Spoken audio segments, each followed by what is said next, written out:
उत्तर भारतामध्ये पुन्हा एकदा मराठ्यांचा जाज्वल्य इतिहास जो आहे तो अनुभवायला मिळणार आहे। कारण दोन स्मारकं उत्तर भारतातल्या दोन शहरांमध्ये होणार आहे। एक म्हणजे आग्र्यामध्ये छत्रपती शिवाजी महाराजांचं स्मारक होणार आहे आणि दुसरं स्मारक होणार आहे पानिपतमध्ये, ज्या ठिकाणी मराठ्यांनी शौर्य गाजवलेलं होतं। आणि मी सध्या त्याच पानिपतच्या स्थळी आहे, ज्या ठिकाणी खरं तर हे सगळं युद्ध झालेलं होतं। आणि दरवर्षी या ठिकाणी 14 जानेवारीला मराठा शौर्य दिन जो आहे तो साजरा केला जातो। पानिपत शौर्य स्मारक समिती किंवा ट्रस्ट जी आहे त्यांच्यामार्फत दरवर्षी या कार्यक्रमाचं खरं तर आयोजन होत असतं। आणि आत्ता प्रेक्षकांना किंवा शिवप्रेमींसाठी एक महत्त्वाची आणि आनंदाची बातमी ही आहे की गेल्या 14 जानेवारीला राज्याचे मुख्यमंत्री देवेंद्र फडणवीस हे या कार्यक्रमाला आलेले होते आणि त्यांनी घोषणा केलेली होती की इथली जी जमीन आहे, अजून जी लागणारी जमीन आहे ती अधिकृत केली जाईल आणि त्याची प्रक्रिया खरं तर आता सुरू झालेली आहे। त्यामुळे ही शिवप्रेमींसाठी आनंदाची बातमी आहे। माझ्यासोबत बोलण्यासाठी प्रदीप पाटील आहेत। दरवर्षी 14 जानेवारीला जो कार्यक्रम केला जातो पानिपतमध्ये त्याचे ते आयोजक आहेत। त्याचबरोबर मराठा पानिपत शौर्य स्मारक समिती जे ती देखील त्यांनीच स्थापन केली होती। त्यामुळे दरवर्षी महाराष्ट्रातलेच नाही तर देशभरातले मराठी जे आहेत ते 14 जानेवारीला या ठिकाणी येत असतात। आणि आपण बोलणार आहोत प्रदीप पाटील यांच्याशी। खरं तर मुख्यमंत्र्यांनी घोषणा केली होती, त्यानंतर आता ही सुरुवात झाली, यापुढचं काम कसं असेल सगळं? तुमच्या माध्यमातून सर्वप्रथम मी आदरणीय मुख्यमंत्री देवेंद्र फडणवीस यांचे आभार मानतो। कारण 14 जानेवारीला आतापर्यंतच्या इतिहासात पानिपतच्या भूमीवर आलेले हे पहिले मुख्यमंत्री होते आणि त्यांनी या कार्यक्रमाच्या वेळी आम्हाला आश्वासन दिलं होतं की ही सदरची जे स्मारक आहे हे 8 एकरमध्ये आहे, छोटं आहे। आणि आम्ही त्यांच्याकडे मागणी केली होती की बाजूची जमीन आहे 10 एकर अधिकृत करून हे जे स्मारक होईल ते ऐतिहासिक आणि भव्य दिव्य होईल, जे 18 एकरमध्ये होईल। आणि ते एक ऐतिहासिक वारसा आहे, कारण पानिपताशी मराठ्यांचं खूप जवळचं नातं आहे। ते त्यांनी 2 महिन्यात शब्द पूर्ण केला आणि महाराष्ट्राच्या बजेटमध्ये याच्यासाठी जमीन खरेदीसाठी तर नुकताच जे बजेट सादर झालं त्यामध्ये आत्ताच महाराष्ट्राचे उपमुख्यमंत्री आदरणीय अजितदादा अर्थमंत्री आहेत, त्यांनी जे बजेट पेश केलं त्याच्यामध्ये जमीन खरेदीसाठी त्यांनी विशेष तरतूद केलेली आहे। त्यासाठी मी त्यांचं आभार मानतो। आणि नवीन आत्ता जे स्मारक आहे आपण पाहतोय की कालाम म्हणून या परिसराला ओळखलं जातं। जे मुख्य स्मारक आहे ते आहे, इथं एक छोटंसं रेस्ट हाऊस देखील आहे, व्यासपीठ आहे। दरवर्षी इथं तुम्ही कार्यक्रम देखील साजरा करता। नवीन होणाऱ्या स्मारकामध्ये, कारण ते 18 एकर परिसराचं असणार आहे, त्या स्मारकामध्ये नवीन काय काय असणार आहे त्याबद्दल सांगा। आता जे जुनं तुम्ही स्मारक बघितलं असेल तर याच्यामध्ये एक काळ्या आंब्याचं झाड आहे ज्याला कालाम म्हटलं जातं आणि एक स्टॅच्यू बनवला आहे जे प्रतिमात्मक स्वरूपात बनवलेलं आहे, तेच फक्त आहे। बाकी एक संग्रहालय आहे, याच्यामध्ये जागा नाही आहे आणि इथं बाकीच्या सोयी सुद्धा पूर्णपणे नाहीत। पण आता जे स्मारक बनणार आहे त्याच्यामध्ये लेझर शो असेल, ज्याच्यामध्ये दाखवलं जाईल की हे युद्ध कशा पद्धतीने मराठे लढत होते। मराठे गनिमी कावा युद्धासाठी प्रसिद्ध होते, तेही इथं दाखवलं जाईल।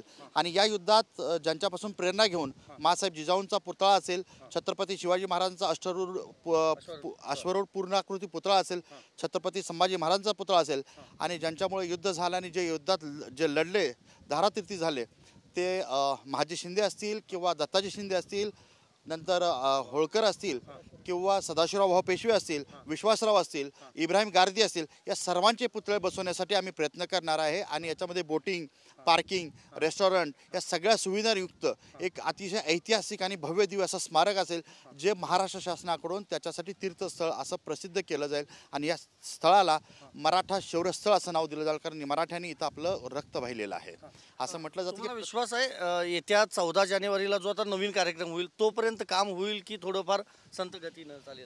तुम्ही बघत असाल 2 महिन्यापूर्वी मुख्यमंत्र्यांनी शब्द दिला आणि त्याच्यावर आता कामकाजही चालू झालं। जयकुमार रावळ मंत्री आहेत, त्यांना समन्वयक बनवलं, त्यांचा GRE निघाला, म्हणजे अतिशय फास्ट गतीनं काम चालू आहे।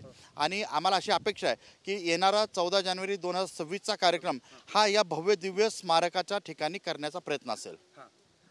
प्रेक्षकांच्या माहितीसाठी मी पुन्हा एकदा कॅमेरामॅनना विनंती करेन, हे जे समोर आपल्याला म्हणजे हे कंपाऊंड जे दिसतंय त्याच्या पलीकडे जी जमीन आहे ती सगळी जमीन अधिग्रहित केली जाणार आहे। आत्ता आपण ज्या भूमीमध्ये उभा आहोत हे खरं तर स्मारक 8 एकरवर आहे आणि जवळपास 10 एकर अजून ती जागा जी आहे ती संपादित केली जाणार आहे। त्यामुळं 18 एकर जमिनीवर हे मराठ्यांचं जे शौर्य स्मारक आहे ते उभं राहणार आहे। आणि आत्ता प्रदीप पाटील यांनी सांगितल्याप्रमाणे त्या इतिहासाची आठवण असेल किंवा त्या पराक्रमाचा एक तो पराक्रम असेल तो कायम या ठिकाणी ह्या स्मारकाच्या निमित्तानं पाहायला मिळणार आहे असं म्हणता येईल. माझ्यासोबत काही रोड मराठा आहेत जे म्हणजे ज्या वेळेला युद्ध झालं खरं तर पानिपतचं, त्यानंतर ते इथंच राहिले आणि ते हरियाणाचे सध्या असले तर म्हणजे मराठी त्यांना येत नसलं तरी ते रोड मराठीच आहेत.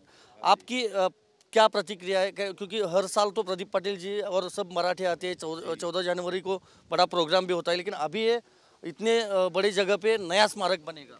इसके लिए तो पूरा जो मराठा समाज है हरियाणा का बहुत उत्साहित है। और देखिए, जैसा मेरी जानकारी है, पिछले 25-28 सालों में जो काम नहीं हो पाया था, अभी प्रदीप भाई के नेतृत्व में आने के बाद इतनी स्पीड से, इतनी शीघ्रता से जो काम हुआ है, ये एक विस्मयकारी घटना है। ये इसमें आप प्रदीप जी का और पूरी टीम का, अपने जो मराठा बंधु हमारे काका जी हैं, जो हमारे मित्र हैं, ये सब इनके साथ मिलके तन मन धन से काम करें। और इनके आदेश पर जब ही देखो, जब से दिल्ली से हाथ नहीं मिलेगा हरियाणा के मराठों का, तब तक ना तो विकास हो पाएगा ना कुछ। दिल्ली में रहते हुए मराठा जी ने, प्रदीप पाटिल जी ने जो काम किया है, वो हरियाणा का मराठा पिछले 25 साल से नहीं कर पाया था। हरियाणा में पूरी लहर है और पूरे हरियाणा वासी जो मराठा भाई हैं, उनमें एक विशेष भाव प्रकट हुआ कि हमारे पूर्वजों का इतना बड़ा यहाँ योगदान है। दर्शकों के लिए मैं आपको पूछता हूँ, आपका पूरा नाम बताइए. जी, मैं मराठा राम नारायण पानीपत, अध्यक्ष मराठा उत्थान समिति।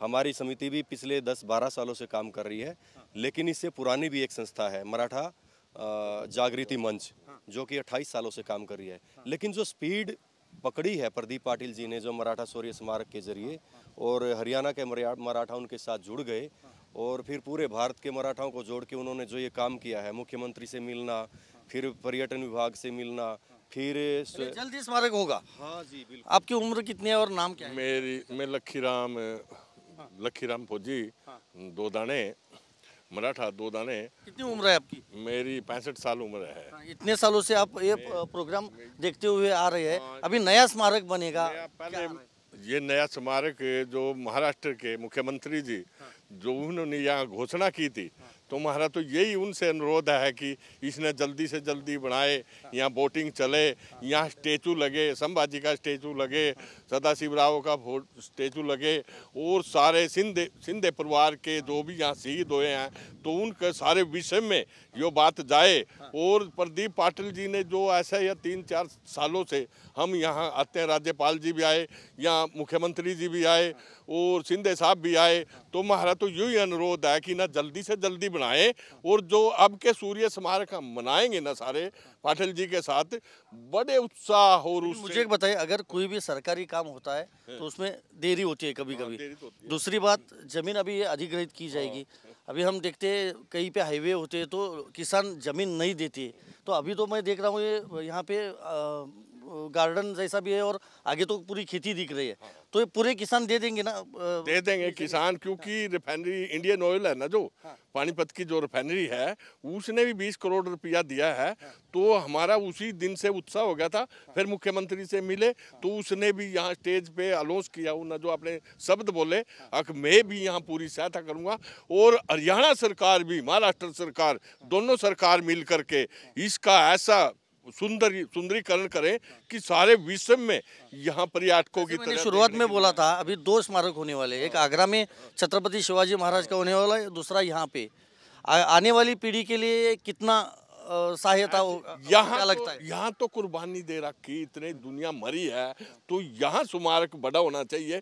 तुम्हारा तो यही अनुरोध है महाराष्ट्र सरकार से और मुख्यमंत्री जी से, जहाँ इतनी कुर्बानियाँ दी हैं, जहाँ इतने शहीद हुए हैं, तो वो इतनी दूर से यहाँ चल कर के आए, हमारे वंशज, हम उन्हीं के वंशज हैं, तो यहाँ स्मारक यहाँ होना चाहिए। तो ना कि आगरे में बना दो, हम उसके विरोधी नहीं है, लेकिन यहाँ बड़ा स्मारक यहाँ बड़ा होना चाहिए। उसके लिए जितना रोड मराठा समाज है ना पूरे हरियाणा का, बड़ा उत्साही से है, और कंधे से कंधा मिलाकर प्रदीप पाटिल जी के साथ हम खड़े हैं और मुख्यमंत्री जी के साथ. खांद्याला खांदा लावून आम्ही सहकार्य करू असं खरं तर हे सांगतायत. मी पुन्हा एकदा दाखवतो, हा सगळा परिसर जो आहे हाच 8 एकरवर सध्याचे स्मारक आपण पाहतोय, तो संपूर्ण हा परिसर आहे. आणि दरवर्षी या ठिकाणी 14 जानेवारीला जो कार्यक्रम आहे तो केला जातो.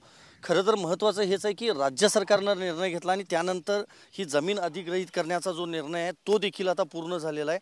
त्यामुळं लवकरात लवकर आता प्रत्यक्ष कामाला जी आहे ती सुरुवात याच स्मारकाच्या ठिकाणी केली जाणार आहे. आणि आग्र्यात छत्रपती शिवाजी महाराजांचं स्मारक तर होणारच आहे, मात्र पानिपत जी मराठ्यांची शौर्यगाथा म्हणून ज्याला ओळखलं जातं, जो इतिहास आहे, जो पराक्रम आहे, तो पुन्हा एकदा या स्मारकाच्या निमित्तानं वर्षानुवर्ष नव्या पिढीला अनुभवायला मिळणार आहे.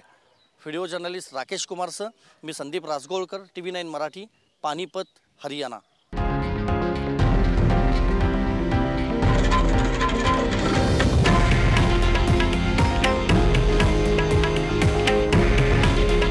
हे आहे देशातील नंबर 1 न्यूज नेटवर्क आणि आपण पाहत आहात TV9 मराठी. काळजी तुमची, हित महाराष्ट्राचं.